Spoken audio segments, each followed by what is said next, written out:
दोस्तों मैं बता दूं आप लोगों की, देखिए जब से आईपीएल चालू हुआ है जो लग रहा है कि महा क्रिकेट हो गया है।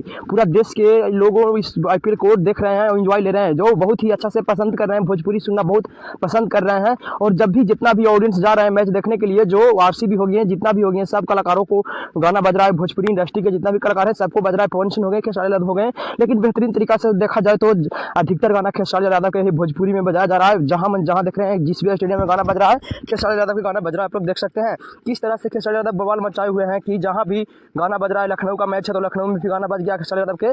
जहां भी मैच हो रहा है भोजपुरी इंडस्ट्री का सॉन्ग बहुत पसंद कर रहे हैं ऑडियंस ने, भारत में बहुत ही अच्छी तरह से पसंद कर रहे हैं भोजपुरी भाषा को। इसलिए मैं बता दूं कि भोजपुरी भाषा को जब भी सुना जा रहा है, गाना सुना जा रहा है, तो बहुत ही तारीफ कर रहे हैं लोगों की। बहुत ही अच्छे खेसारी यादव के गाने हैं जो मेरी स्टेडियम में बजाया जा रहा है, जो स्टेडियम में बजाया जा रहा है। पहली बार ये एक तरफा बजाया जा रहा है खेसारी यादव का गाना। भोजपुरी इंडस्ट्री के ट्रेंडिंग स्टार कहे जाने वाले खेसारी यादव के एक तरफा गाना बजाया जा रहा है, जो मैं पवन सिंह के भी गाना पहले सब आईपीएल में बजा था, एक दो बजा था। देखिए अभी पवन सिंह का गाना फ्लॉप कर रहा है, नहीं बज रहा है। और खेसारी यादव का गाना पुराने ही गाना क्यों ना हो, लेकिन खेसारी यादव का गाना बजाया जा रहा है भोजपुरी इंडस्ट्री का गाना।